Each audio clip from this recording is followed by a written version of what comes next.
Bem, boa tarde, pessoal. Estamos começando mais um Café com a Economia, que é uma das nossas atividades do PET, de Economia aqui da UFCG, Universidade Federal de Campina Grande. E um dos intuitos dessa atividade é a gente trazer debates acerca da política, economia, questão da sociedade. Né? Para isso, nós trazemos escolhemos algum vídeo, seja filme, documentário, palestra, e em toda última terça-feira do mês nós debatemos aqui, né? E o que escolhemos foi uma entrevista com o Silvio Almeida no Roda Viva. Silvio de Almeida, ele é doutor em Direito pelo Departamento de Filosofia e Teoria Geral do Direito da Universidade de São Paulo, mestre em Direito Político e Econômico pela Faculdade de Direito da Universidade Presbiteriana Mackenzie e também é bacharel em Direito pela Faculdade de Direito da Universidade Presbiteriana da Mackenzie. Além disso, ele é graduado em Filosofia pela Faculdade de Filosofia, Letras e Ciências Humanas da Universidade de São Paulo. E é isso, nós vamos começar agora. E quem quiser dar início pode falar.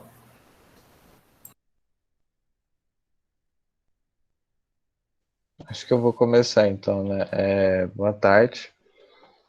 Então, acho que uma das provocações que o Silvio fez nesse programa que eu gostaria de salientar é que como o racismo estrutural, né, ele é um problema também estrutural na sociedade e que ele propaga o racismo, é extremamente importante a gente ter nas instituições, isso ele faz já um pouco no final do programa, ele fala sobre isso, que ele fala da importância de ter nas instituições mecanismos ou ferramentas de críticas, porque é necessário ter isso para se evitar que o racismo ele esteja presente nas instituições. Então ele dá o exemplo que o exemplo atual, né, que tem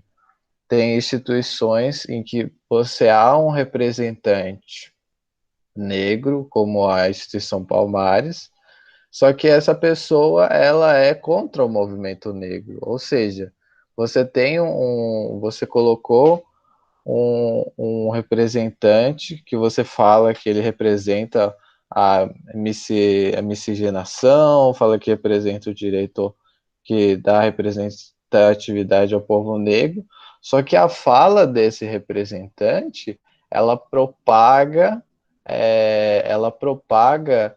ideias racistas e combate ao racismo. Ela propaga a negação ao combate ao racismo e nega o racismo estrutural. Então, eu acho que ele deixa evidente que é necessário que se tenha instituições fortes e que tais instituições tenham esse mecanismo de crítica, porque não dá para você ter uma administração, como a gente está vendo atualmente, que ela consiga colocar e consiga desestruturar toda uma crítica que já vinha sendo construída em outros governos.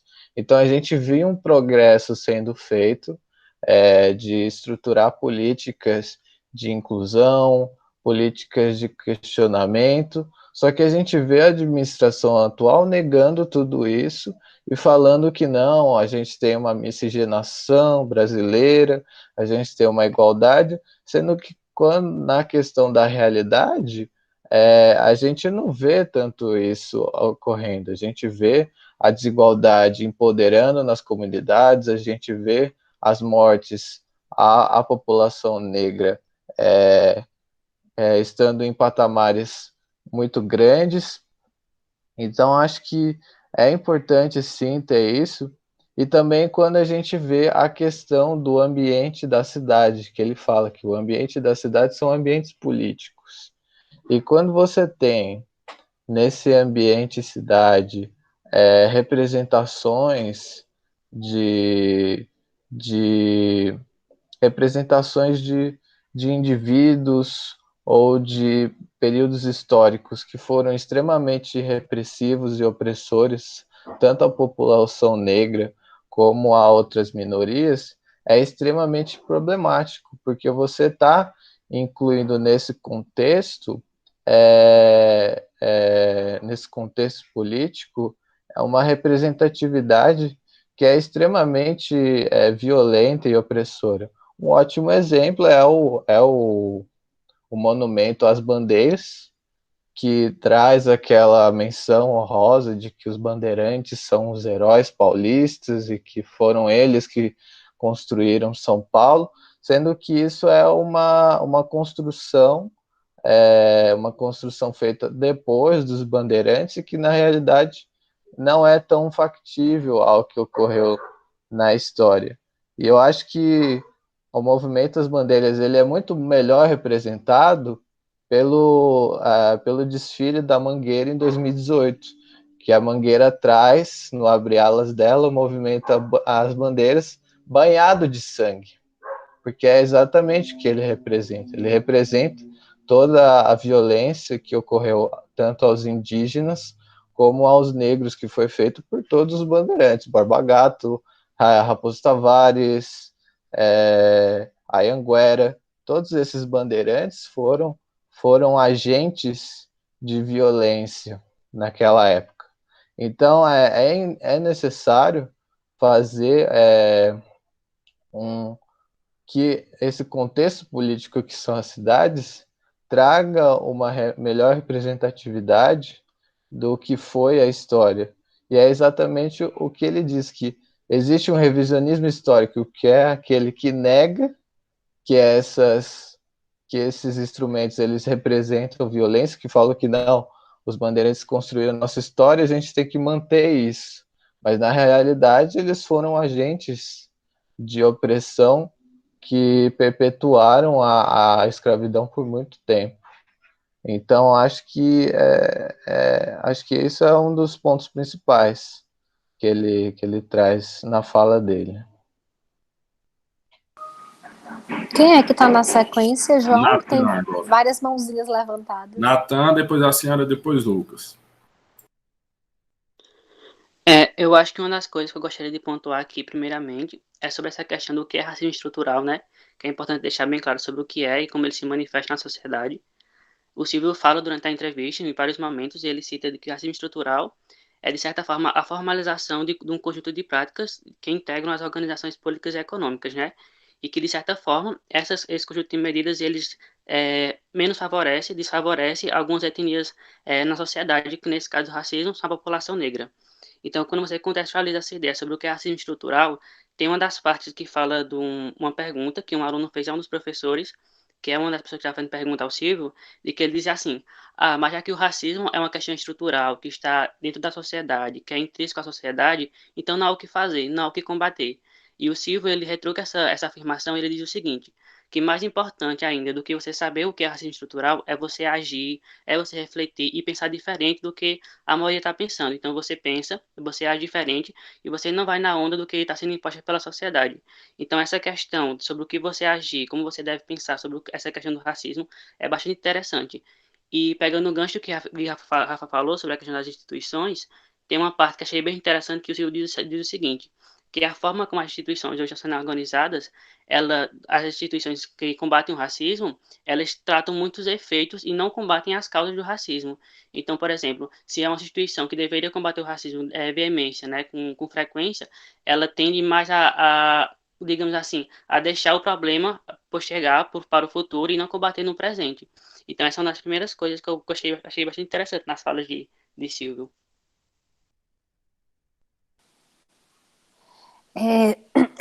Eu queria pontuar, a minha primeira coisa seria exatamente o que Nathan colocou, porque ele começa o programa, né, explicando, começa a entrevista falando sobre essa questão do que é o racismo estrutural, Mostrando porque, assim, a gente pensa assim que o senso comum tende a pensar que racismo é só preconceito com pessoas negras, mas não entendem como que esse preconceito se manifesta e mais ainda, né, como que isso impacta na vida das pessoas, porque o racismo é um elemento complexo, o racismo, isso aí, o Silvio vai pontuando, né, essa ideia de racismo estrutural, porque é um elemento complexo, que não é possível a gente ver, né, na verdade a gente não pode deixar de ver o racismo e a ligação que tem com a vida social, com a economia, com o direito, com a política.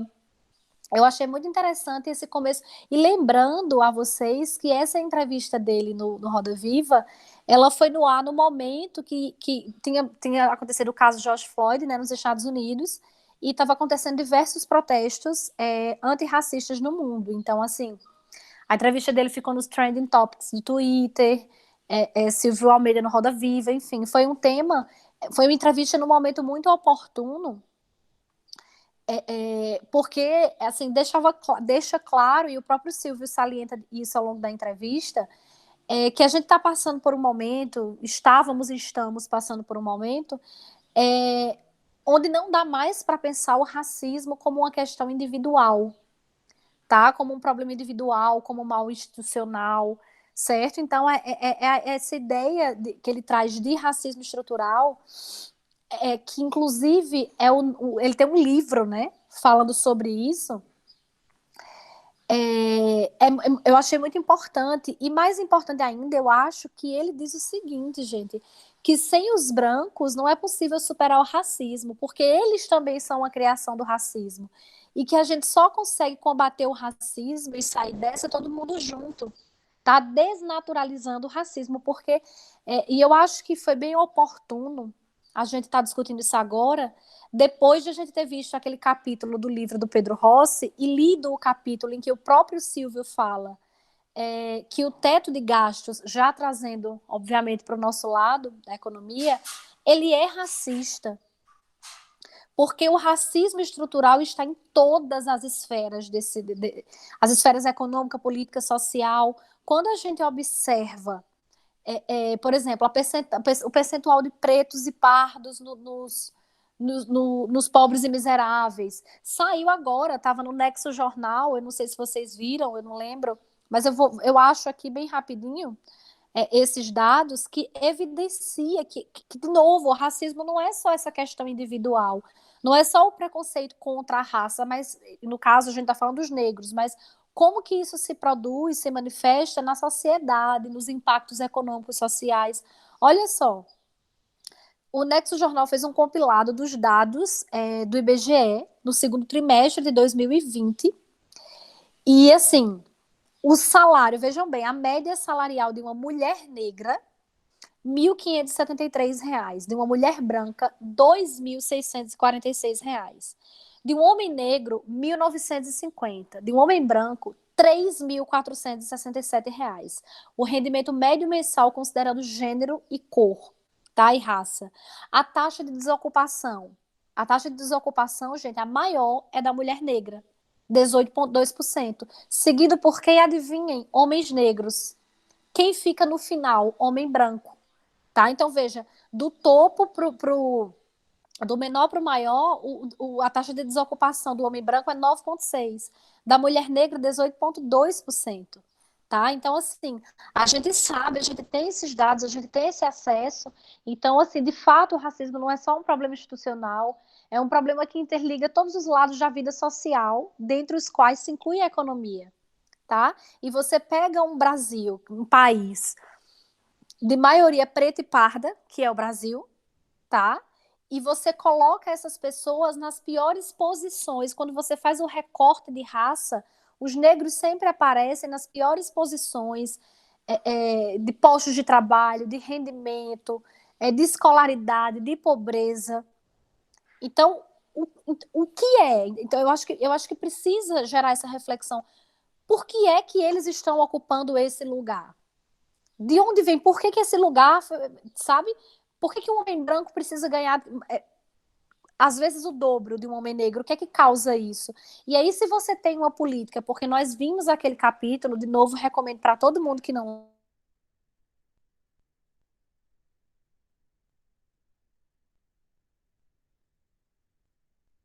Travou, Carla. Acho que acabou a internet. Agora Carla voltei? caiu. Voltei? Eu não digo que a internet Voltou. aqui em casa da tarde é ruim, é o pessoal todo trabalhando. Então, já vou concluir, gente. Como que foram desmontados, mesmo antes da pandemia, como que o teto de gastos, o corte nas despesas primárias, impactou todas as despesas, tá? De políticas que promovem a igualdade racial, políticas que promovem um monte de coisas num país onde a maioria... Sigam, gente, depois eu volto.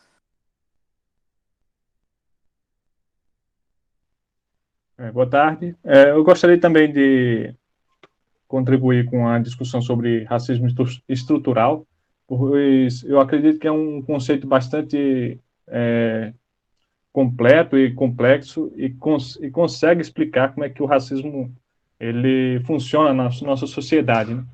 Ele procura fugir daquela discussão maniqueísta, né? Aquela visão de bem e mal que geralmente está presente na fala do povo, né? No senso comum.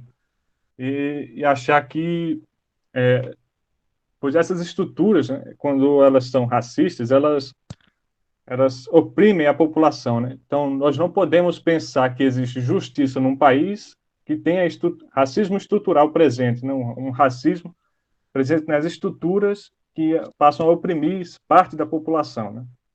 Então, quando nós temos metade da população brasileira negra e nós temos um racismo estrutural, nós vemos que parte das instituições, principalmente da justiça, e oprime ainda mais, né, do que os brancos, atingindo a população. Eu acredito que outras partes interessantes para se abordar esse tema seria o tema da cultura, que é como mais de uma cultura, ou uma cultura hegemônica numa sociedade, passa a ferir outra cultura, né? Uma cultura do branco contra uma cultura do negro. Seria interessante para entender como é que funciona os comportamentos das pessoas, principalmente os preconceitos que se tem em diversos níveis, né? E é isso que eu queria apontar. Agora é tu, Rai.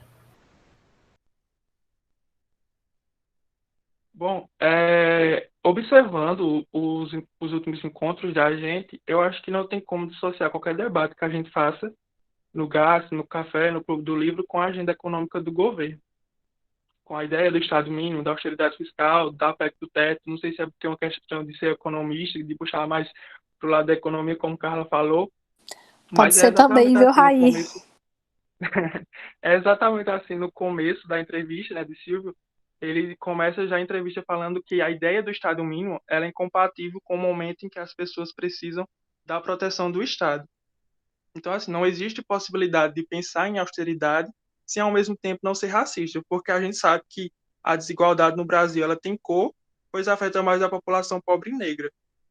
Ou seja, são elementos estruturais que reforçam ainda mais, né, como ele diz, o caráter discriminatório do funcionamento de uma vida social que nós brasileiros a gente viveu e vivem até hoje, né? A gente não sabe até quando a gente vai viver nessa situação. E completando também a fala de Carla, ele diz que a educação ela precisa questionar o racismo para assim conseguirmos mudar a situação e que é preciso desnaturalizar o mesmo. É interessante também quando ele diz, e Carla já falou, que não tem como superar o racismo sem os brancos, porque os brancos são a criação do racismo, né? E até a jornalista ela disse que nos últimos protestos nos Estados Unidos e ao redor do mundo, a participação da população branca foi muito grande. Então, assim, eu acho que talvez possa ser o primeiro passo para uma mudança da luta antirracista, né? Quando a gente considera a participação da população branca como um todo no meio desses protestos. É isso. Gente, só um comentáriozinho bem rapidinho. O que Rai falou aí sobre a educação, como a educação precisa questionar o racismo. A gente não pode permitir, gente, que as crianças sejam educadas num sistema que permite que, por exemplo, uma mãe fantasie um filho de escravo para uma festa de Halloween. Vejam quantos erros vocês conseguem encontrar nessa ação. Uma mãe fantasia o filho de escravo com festa de Halloween.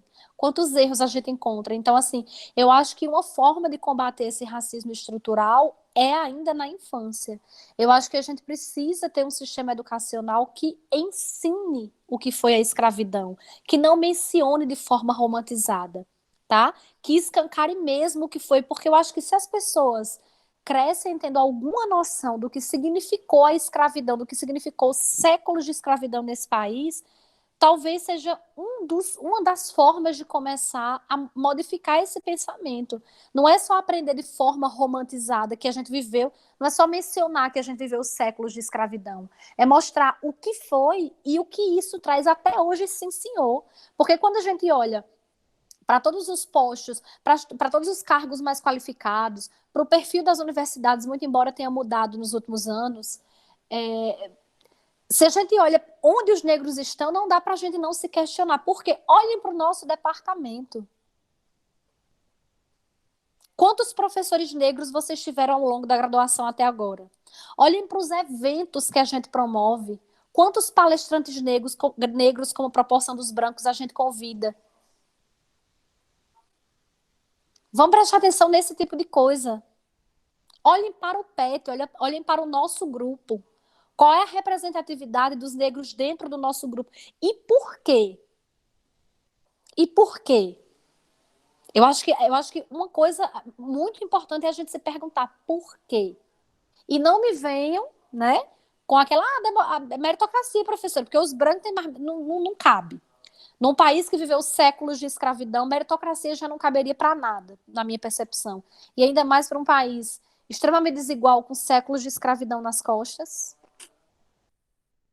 Só quebrando a ordem da fala, eu só queria comentar outra coisa que está relacionada com o que Carla disse, que é a questão também de como é muito tratada a história no ensino básico, porque eu lembro que quando eu estava no final do meu Fundamental 1, na quarta série, eu recebi um papel, uma cartilha, falando das várias revoltas que ocorreram no Brasil nos períodos, e eu lembro de algumas que ocorreram no período da Primeira República, né, que tem a revolta da vacina, a revolta da chibata. Eu lembro que nessa cartilha, essas revoltas eram tratadas como se fossem banais, colocavam charges bonitinhas, e não explicavam muito, falavam, nossa, que coisa banal a pessoa se revoltar por causa da vacina.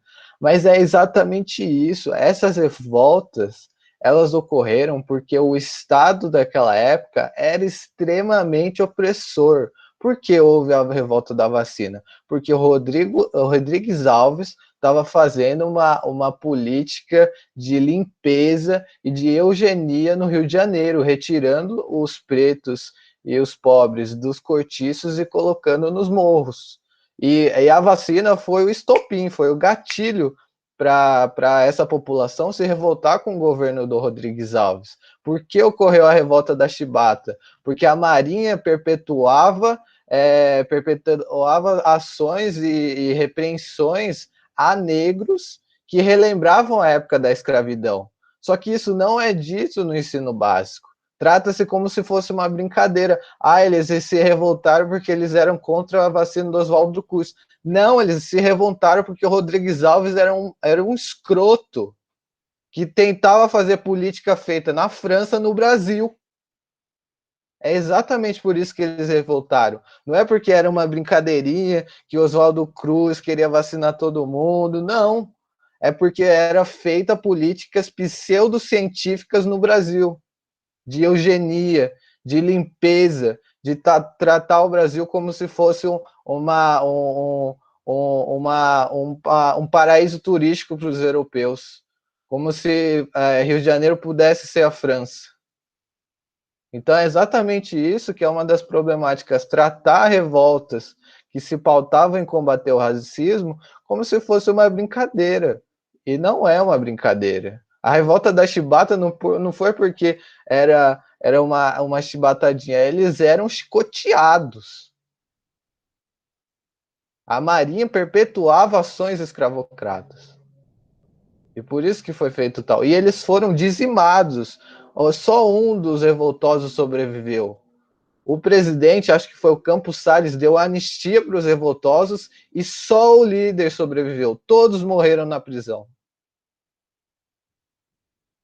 Mas no ensino básico não é tratado isso. E o líder, que eu esqueci o nome dele, ele viveu depois de sobreviver a esse dizima, ele viveu ao léu, ele viveu a pária da sociedade. Ele se tornou morador de rua. E isso também não é abordado. É exatamente isso. A gente tem ainda no ensino básico uma história extremamente racista, tratando revoltas e movimentos contra o racismo como se fosse uma brincadeira. Pronto, agora é Diwari, pode falar. Beleza. Primeira coisa que eu percebi foi que ele tocou no ponto de que as crises sociais, né, e econômicas, elas intensificam a desigualdade. E a gente está inserido num contexto da pandemia que acaba aumentando os abismos entre os brancos e os negros e acaba intensificando, né, sendo um intensificador e acelerando os impactos das desigualdades. Foi uma coisa bem interessante que eu vi que ele ressaltou. E essa questão do racismo está intrinsecamente nas instituições. Isso me lembrou bastante o caso dos Estados Unidos no século XX. A gente que eu digo como sociedade, né, passou pela Segunda Guerra Mundial, foram vistos os casos de Hitler e Mussolini, o racismo praticado, né, o preconceito praticado por ambos os governos ditatoriais, e mesmo assim, após uma vitória na Segunda Guerra Mundial dos Estados Unidos, foi visto ainda assim uma forte atuação, acho que é o período que mais teve atuação, não armada, mas social, da Ku Klux Klan nos Estados Unidos, mesmo após ter sido mostrados os impactos negativos desse racismo, mesmo após mostrar-se como isso era maléfico, né, para a sociedade, a Ku Klux Klan ainda ganhou força na Geórgia e continuou com os seus movimentos, né? E isso acaba mostrando muito aquela questão de o quão o racismo está nas instituições, o quão as instituições precisam ser não mudadas necessariamente, mas sim reformuladas na sua base, né? Mudando esse pensamento racista, alterando e trazendo para o contexto brasileiro a questão do negacionismo, né, do governo federal. Ele enfraquece as políticas sociais, né? Eu achei muito massa isso que ele ressaltou, como esse negacionismo enfraquece. E eu acabo tocando naquele ponto da lei de responsabilidade fiscal e do teto de gastos, que eles acabam mitigando como ele fala, mitigando essas políticas sociais. Então acaba que elas não têm o potencial que elas deveriam ter na sociedade, e com isso o racismo acaba ganhando mais força. Outro aspecto, já continuando nesse gancho do século XX, é esse ponto aqui que eu ressaltei, que ele falou sobre o racismo, né? Que eles fazem com que as empresas percam dinheiro. A gente pode ver que no século XX, já saindo um pouco mais desse preconceito com o negro, mas pegando um exemplo que todo mundo aqui deve conhecer, um preconceito judaico, que sofreu Albert Einstein na época, uma das maiores mentes que existiram, sofreu o preconceito do nazismo. Foi uma grande mente e teve o seu potencial menosprezado na época, por não ser de etnia nobre, não ser da supremacia branca vigente na época. Então, a gente acaba perdendo grandes nomes negros no Brasil por conta desse preconceito.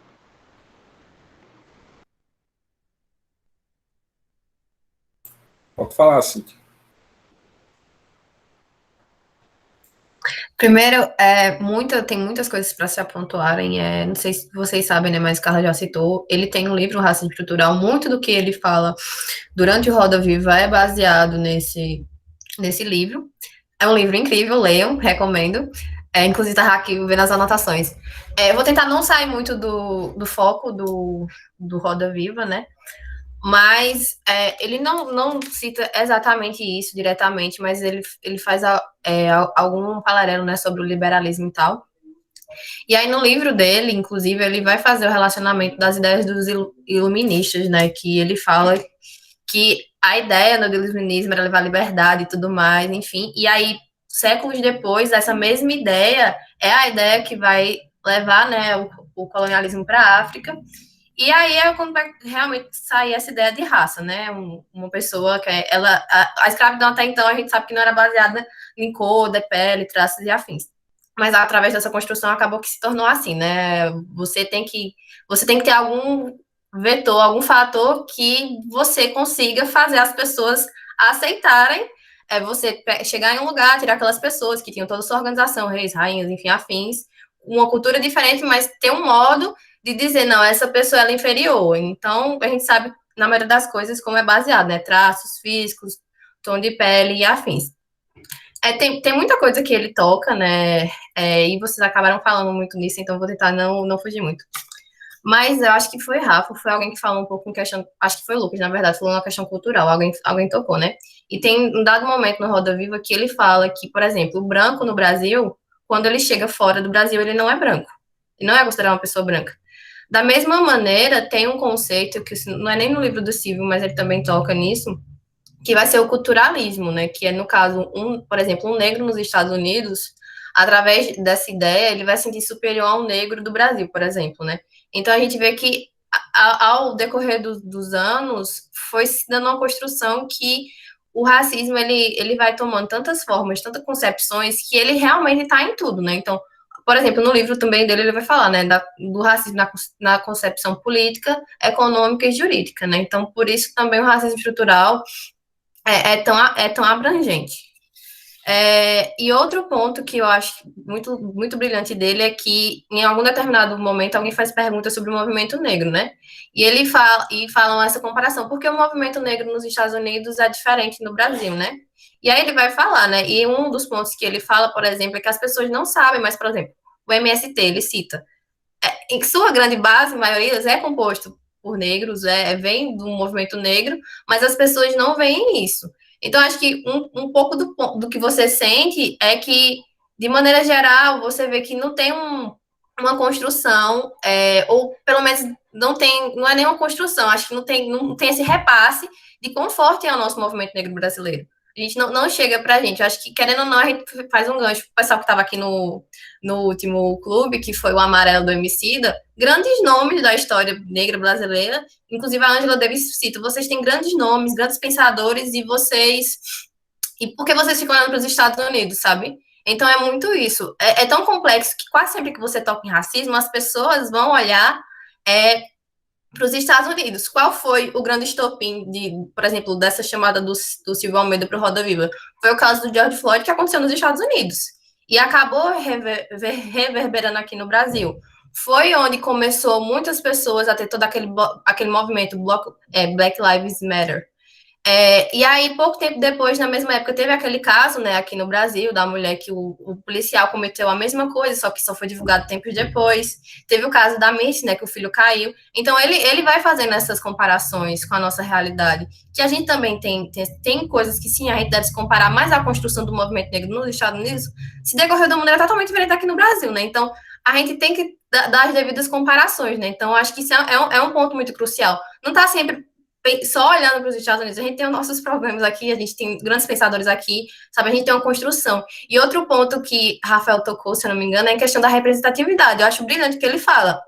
Não adianta você ter uma pessoa negra falando ou ocupando um espaço se essa pessoa ela também não vem com políticas, ela não vem com a construção, porque não adianta você só dizer que tem uma pessoa negra trabalhando, tem uma pessoa negra liderando, se essa pessoa ela não compactua com as políticas, né, enfim, com as maneiras de combaterem, com a luta, né, sobre isso. Acho que é algum dos pontos que eu queria destacar. Não vou me alongar muito, porque senão eu falo demais.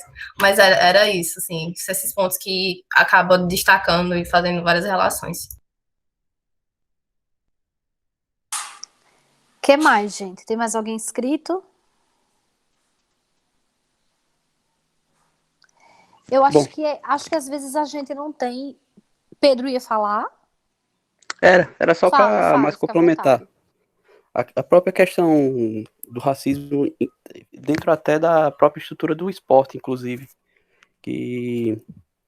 Inclusive agora nas próximas Olimpíadas, só para fazer um complemento em cima mais na fala dos meninos, que antes nas Olimpíadas era permanentemente proibido, devido a uma própria regra que existe lá, fazer certos movimentos que apoiem essa luta contra o racismo estrutural, principalmente nos anos no século passado, que o movimento dos Panteras Negras, quando alguns medalhistas norte-americanos ganharam a medalha, fizeram a comemoração em prol do contra o racismo, foram punidos gravemente no país de origem deles. Aí agora, depois, 40 anos depois, o próprio Comitê Olímpico já refez essa regra e vai dar outorga para que representantes de movimentos possam se dar voz durante um momento de premiação, para dar mais alcance à luta. Era basicamente isso, por enquanto. Acho que outro elemento que ele traz, que eu acho importante falar também, é que ele trata que o conceito racismo estrutural, ele não é um conceito que tenta trazer uma limitação, tenta ser um elemento limitador para os indivíduos. Porque tem pessoas, a gente vê geralmente humoristas falando, né, que a questão racial e as pautas racistas tendem a ser limitadoras, aí não pode fazer piada com certas coisas. Mas eu gostei da fala dele porque é exatamente o oposto. A questão de você entender que existe um racismo estrutural e que tal racismo perpetua atos violentos, atos opressores contra uma devida raça, é que nos faz progredir e nos faz difundir pensamentos de autocrítica para que nós possamos estabelecer um convívio que tenha mais inserção, que a gente possa ter mais, eu esqueci o termo agora, mas é exatamente isso. A questão de você entender que existe um racismo estrutural que foi construído e foi perpetuado numa sociedade que já pré-existiu uma violência, o contexto histórico de extrema violência e de extrema opressão, traz esse questionamento e traz esse pensamento que é extremamente importante nas pessoas, de autocrítica e de pensar que é extremamente problemático você perpetuar essas questões no seu convívio social. Então é exatamente isso que eu acho extremamente legal, e eu não tinha até pensado, que você ter essa autocrítica, você ter esses pensamentos, não é algo limitador, é algo transcendental, é algo que vai te ajudar a perpetuar atividades mais inclusivas. É até uma coisa que eu trago agora do Hayao Miyazaki, que eu adoro esse homem, que ele tem uma obra magnífica, que é o Castelo no Céu. O Castelo no Céu, ele traz uma metáfora linda, linda, magnífica, que você construir tecnologias, ferramentas, instrumentos que são opressores é extremamente problemático para você ter um convívio.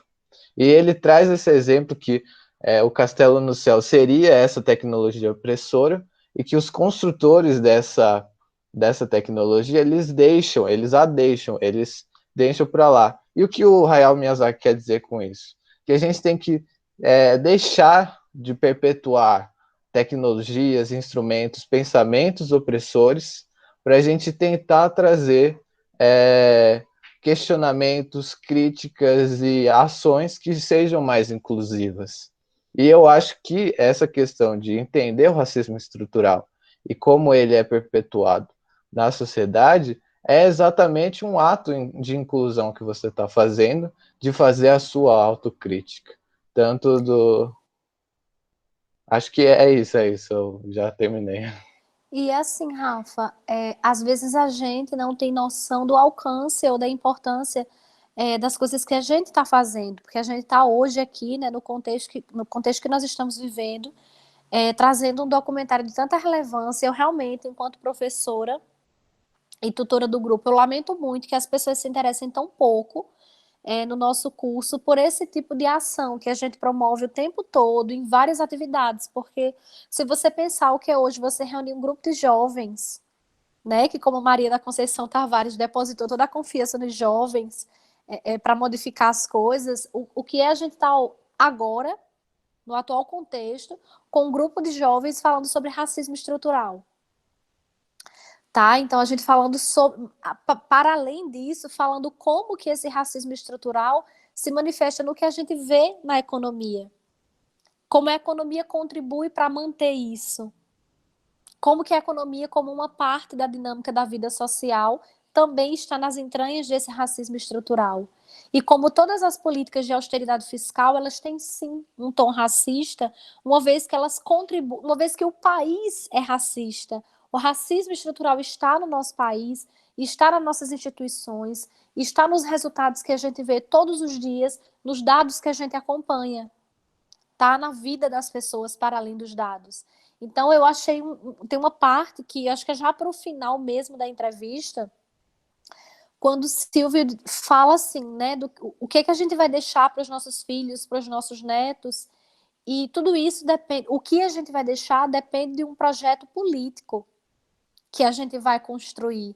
E esse projeto político precisa incluir uma luta contra as formas de degradação da vida. E eu, particularmente, eu não consigo ver o racismo de outra forma que não seja uma degradação da condição da vida humana.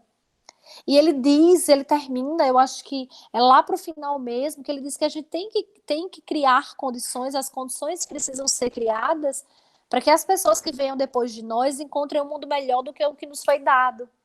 Então, assim, quando as pessoas vêm, assim, primeiro que eu detesto essa expressão mimimi, ela não diz nada com coisa nenhuma, além de informar sobre o conteúdo de quem está falando, que é praticamente nenhum. Quando alguém vem falar essas coisas, não pode fazer piada com negro, não pode fazer piada com homossexual, e desde quando deveria ter existido isso? A sociedade está mais chata, e que bom que a sociedade está mais chata. Tá? E que bom que as pessoas não enxergam essas coisas hoje com a naturalidade que enxergavam antes. Que bom que piadas que são a representação do que está nas entranhas, machistas, homofóbicas, racistas, elas não têm mais a mesma aceitação que tinha antes. E isso é importante, isso é um passo, isso é fruto dos pequenos passos que a gente vem dando.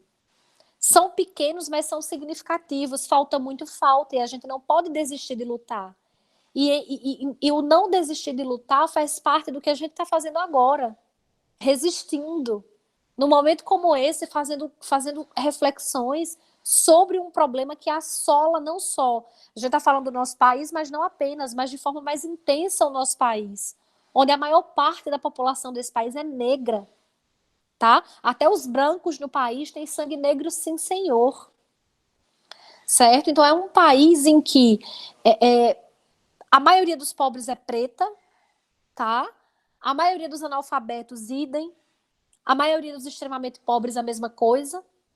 Então, como que uma política que corta gastos, que vai direto no coração das despesas primárias e, mais ainda, das despesas discricionárias que incluem muitas ações voltadas para o combate do racismo, da pobreza, da desigualdade, da miséria, como que uma política dessa não pode ter um caráter racista, sabe? Claro que tem.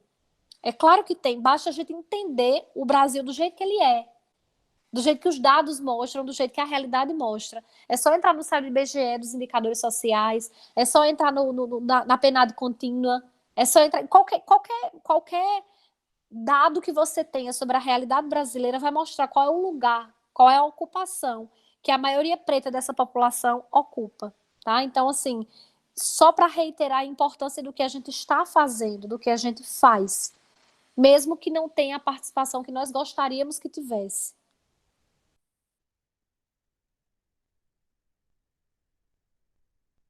Pode falar, Diogo.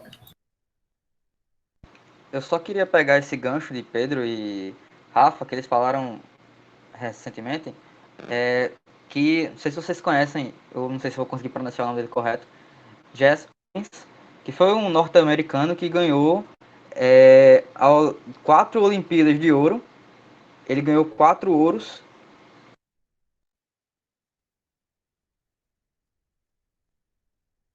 Poxa, ele caiu. Ele ia falar do Jesse Owens, velho. Jesse Owens é uma figura emblemática, porque ele foi um atleta americano que na Olimpíada, feita na época, período entre guerras, foi na Alemanha, em Berlim, né?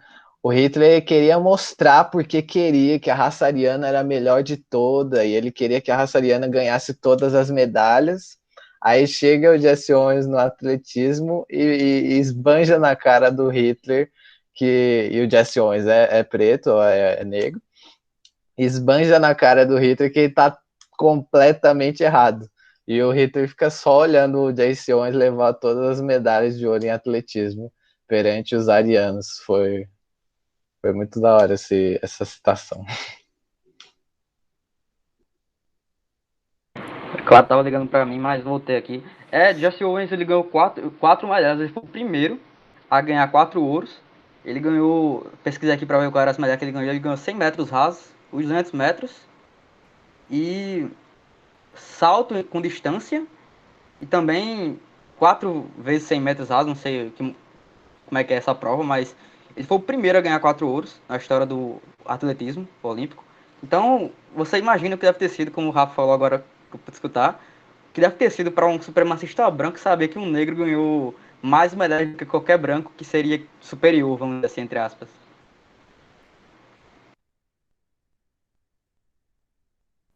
E ainda só citando em cima de na disputa do salto em distância de Owens, o oponente dele, que era o alemão, ele reverenciou Owens após a disputa final, que ele não conseguiu ganhar, ele reverenciou, deu a volta olímpica em frente a Hitler. E só para concluir a minha participação hoje, gente, eu acho que é muito importante. Não basta aquela frase bem clichê, mas que é necessário o tempo todo. Não basta só não ser racista em um mundo racista, a gente precisa ser antirracista, tá? Então, assim, eu acho que o primeiro passo é a compreensão, sabe? É o conhecimento. E assim, a gente dá um passo importante quando a gente entende o que é o racismo como parte integrante da estrutura. Porque aí, a partir disso, a gente pode se munindo de ferramentas para, dentro das nossas possibilidades, mudar os cenários. Porque, claro, eu e vocês sozinhos vamos mudar o mundo de um dia para a noite, não. Tá? Mas o que cada um conseguir mudar no seu entorno já contribui sim para esse projeto. Pode parecer pouco, gente, mas esse pouco é mais do que não fazer nada. Não fazer nada, a inércia, a falta de ação, a falta de buscar, sabe? Porque nós somos a única espécie que vai aprendendo e mais, não é só aprender, pode refletir sobre o que aprende. Tá? E essas reflexões, elas podem sim e devem fazer parte do nosso cotidiano. Então, quando a gente aprende o que é o racismo estrutural, quando a gente tem acesso a esse tipo de conhecimento, a esse tipo de informação tão relevante, até a forma como a gente vê as coisas, como a gente vê as questões do dia a dia, ela pode mudar. E junto com ela, a gente pode mudar o nosso entorno, porque seria muito desanimador acreditar que a gente não pode fazer nada. Porque eu sou um no meio da multidão. De fato, nós somos um no meio da multidão. Mas não significa que no nosso entorno a gente não pode fazer nada. Sozinho, de fato, não mudaremos o mundo. Mas se formos vários sozinhos, e isso não é papo de coach, de autoajuda, de nada, não. É a realidade, gente. Tá? Eu não posso ficar na inação, porque sozinho eu não vou mudar as coisas, eu não vou fazer nada. Nem que seja para mim mudar e mudar quem está do meu lado e fazer essa pessoa enxergar de outra forma e assim construindo talvez uma sociedade que a gente possa entregar algo melhor para quem vem depois, algo melhor do que a gente recebeu, tá? Então, assim, meu reconhecimento a todos vocês que estão aqui hoje, dia 20 e quantos de maio? Dia 25 de maio, 25. numa tarde, às 3h30, conversando sobre racismo estrutural. Um tema tão relevante, certo? Então, acho que outro ponto que eu acho que é bem importante também é que ele aborda várias vezes a economia, né, que está entrelaçada, e como a economia é algo que estuda a sociedade, é óbvio que ela tem relações com o racismo estrutural. Mas ele aponta, né, que existem camadas da economia e que o racismo ele é usado como meio de lucro ou como favorecimento, algo do tipo. Então, eu entendo isso como aquele exemplo de você ver na internet, aquele, ou nos jornais, aquele engomadinho, coxinha, do mercado financeiro, falando no meio de uma pandemia, que a gente está tendo quase uma estagflação, falando que tem que ter aumento da taxa de juros no meio da pandemia. Quando a gente vê algo desse tipo acontecendo, setores da economia perpetuando ações que vão culminar em aumento de desigualdade, em aumento do racismo estrutural, em aumento da perpetuação do racismo. Então, é essa questão que a gente tem que tentar estabelecer essa crítica. Por que raios na internet é tão disseminado e difundido escola austríaca, von Mises, Estado mínimo? Por que é tão difícil? Porque quando eu estava fora da faculdade, na internet, eu tinha muito contato com todas essas ideologias, mesmo não estudando economia, mesmo não falando. As pessoas falam de política em concomitante, falam essas teorias da economia. Então, por que no seio da internet, das redes sociais, isso consegue ter uma difusão e uma expansão tão grande, que chega até um jornal da Globo, em que um representante do mercado financeiro fala tais afirmações, difunde tais afirmações.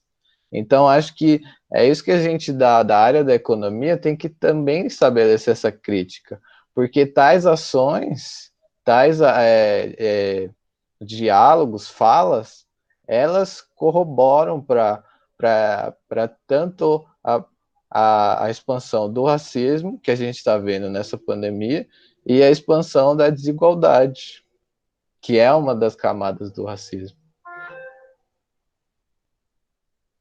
Rafa, quando você estava falando isso, só vinha uma coisa na minha cabeça, né? Qual a maior coisa que as pessoas vão falar quando você vai tocar em um assunto de racismo ou assuntos mais, enfim, para algumas pessoas, né? Vão falar que é mimimi, que é vitimismo, que não existe, que quem não chega lá quem não quer, que existe meritocracia. É por isso.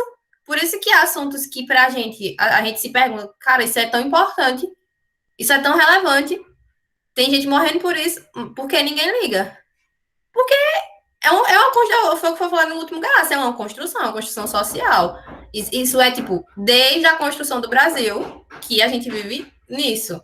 Então, não é do dia para a noite que vai mudar, mas na cabeça das pessoas, as pessoas são educadas. As pessoas acham normal, as pessoas normalizam o racismo. Os meninos que sumiram, que até hoje ninguém sabe onde estão. Se fossem crianças brancas, vocês acham que não ia ter uma relevância muito maior? Vocês não acham que todo dia estavam no banco? Perfeito, Cíntia, perfeito, perfeito. Sabe, é sobre isso, a chacina do Jacarezinho. Sabe?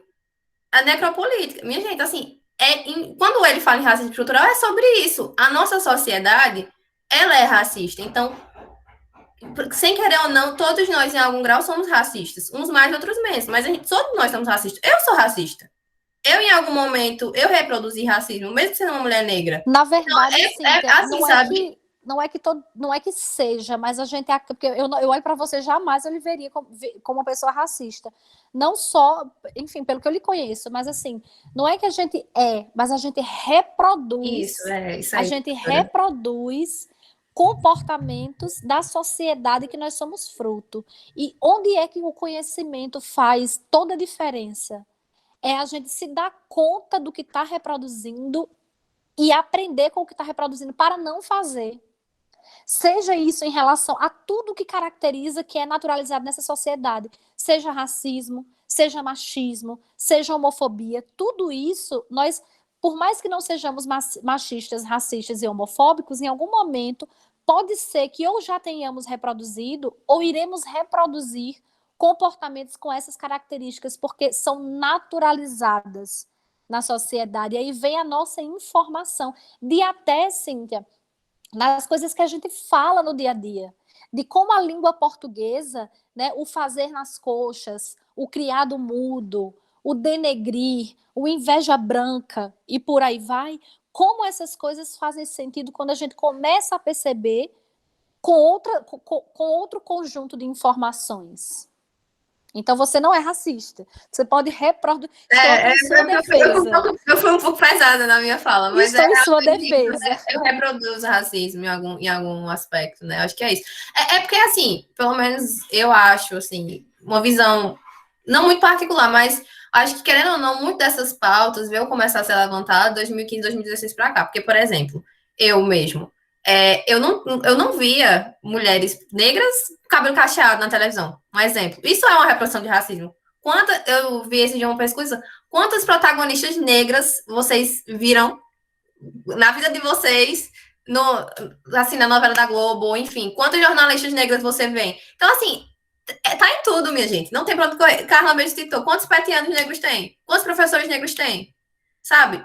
Já não tem muita mulher no curso. E mulher negra ainda, menos ainda. Então, assim, é surreal quando as pessoas vêm com essa balela de negócio de meritocracia.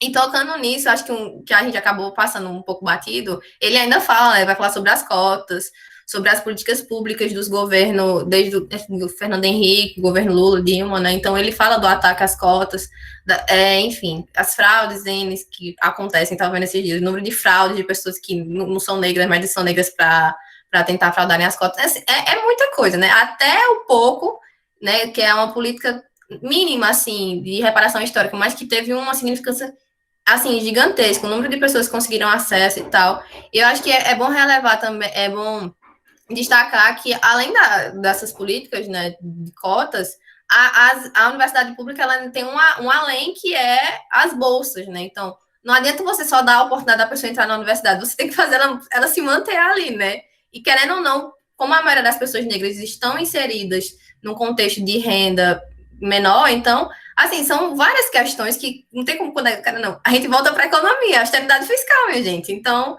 é muito complicado, porque ao mesmo tempo que você volta nesse debate, né, de racismo estrutural, a gente vive um teto de gastos aí que fica destruindo tudo que foi feito, né? Então, é muito complicado. Então, assim, a fala que o Silvio faz no final, para mim, é brilhante, assim, sabe?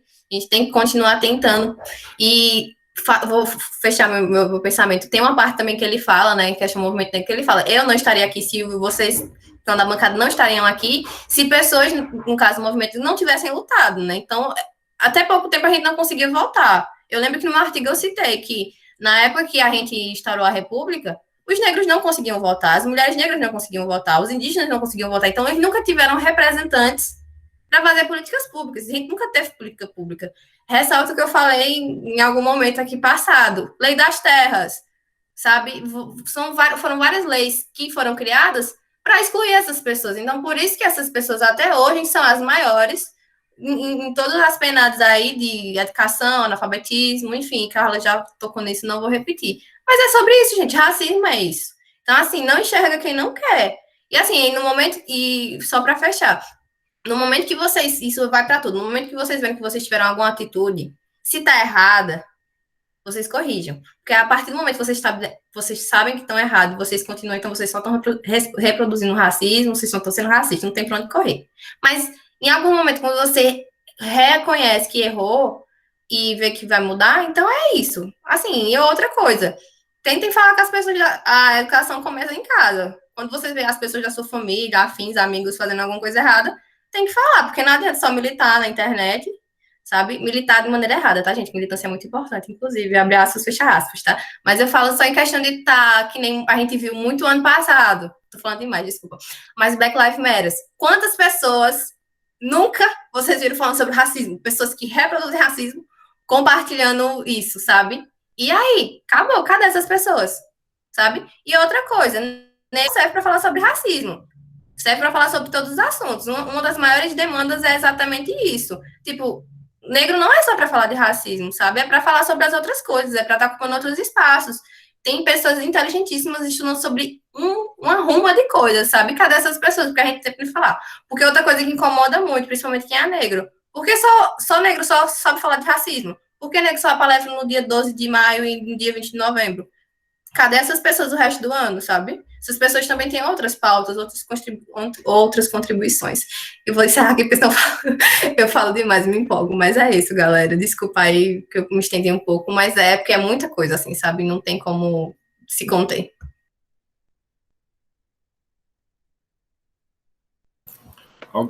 Alguém quer falar mais alguma coisa? Então é isso, vamos encerrar por aqui nossa reunião. Então, para você que está aí no YouTube e assistiu a gente até o final, curta, comenta, compartilha e se inscreva aí no nosso canal para que possa acompanhar nosso conteúdo. E também nos sigam no Instagram, @PetEconomiaUFCG. E é isso aí.